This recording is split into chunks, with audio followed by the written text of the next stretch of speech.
Danny Flexen here for Seconds Out with Jordan Gill. Jordan, you had a great performance last time out. People are still talking about it. Just tell us how you're going to build on that and what's next for you. Oh, we're back in the gym working on all the things that we want to improve on. Obviously, it looks like a perfect performance, but I'm a perfectionist. When I sit down and watch it, there's millions of things that I can see that I want to improve on. So we're back in the gym, we're working hard, we're perfecting my craft, and you're going to see bigger and better things from me. Hopefully I get bigger fights. And obviously the last fight against Ryan, I think a lot of people thought it was a 50-50 fight going in. What was the key to it being such a dominant performance for you as it turned out? Hit and not get hit. I think that's the key to any performance. Ryan Doyle was a good, strong, tough competitor. He was fancied to beat me by everybody in the trade. I think everybody outside the trade thought it was a 50-50, and everybody inside boxing actually thought that he was going to beat me. And that's the vibe that I got all fight week. When everybody was putting cameras in my face, they all thought, I was up against it, and I proved them wrong. And I think that's what it's all about. Sometimes you're going to go in there and you've got to snatch a title from the champion. I did that, and now we want to build and improve. What do you think about Reece Bellotti getting the next shot at the British title against Ryan Walsh before you? And obviously Bellotti's been beaten by someone you've then gone on to beat. Well, I understand. I think after the last fight, I've had a hard year. I've had 4 fights this year, back-to-back camps. I've trained hard for championship fights, and I've had tough fights.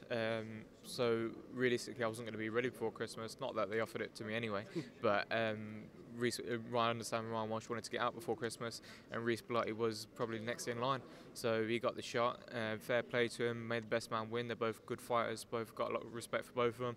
And may the best man win. I think it's going to be a great fight. I love their styles. I think they're going to clash and gel well. And do you think that will be the next fight for you, the winner of that, or would it be a tune-up first? What are your plans? I'm easy going.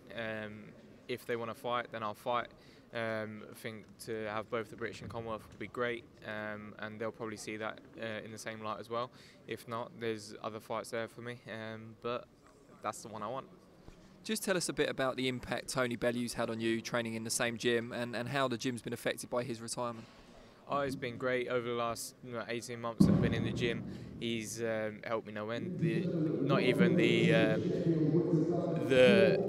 advice he's given me, but just actually seeing him in the flesh, with the way he trains is intense. He puts everything in for you to understand as a fighter what it takes to become a champion. You have to be around champions. Well, you don't have to, but I think it really helps. And I think by watching him and all the other champions that have been around throughout the years, Kell Brook, all these top fighters, it's given me an understanding of what it actually takes to become a champion, not only physically and in training, but mentally, the attributes that you have to have. And I think that's gonna benefit me with no end. The advice that he's been giving me in the gym has been priceless, and I can't thank him enough. It's been invaluable, and we're all saddened to see him retire, but every good story must come to an end. I think he can be really happy with the career that he's had.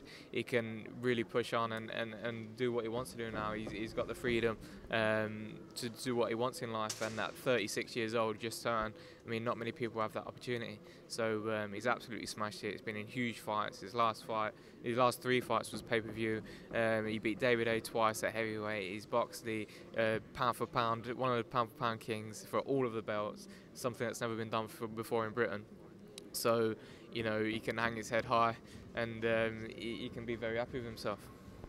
And just before we round off, what's your kind of ultimate ambition? Is it to go all the way to a world title? Are you moving up and down in weights? What's the kind of ultimate thing for you to achieve? I definitely won't be moving down in weights. I think the ultimate goal for me is to become world champion. I know my skill set, I know where I'm at performance-wise in the gym, I know who I've been sparring and the level that I've been performing at. So if I can get the opportunity to prove myself on that world stage, I'll grab it with both hands. And I feel like if I don't become a world champion, I think that would be a huge injustice to myself. So the ultimate goal is to become world champion. Then weight-wise, I know I can make this weight comfortably for another 2 years. So whatever happens after that, we'll see.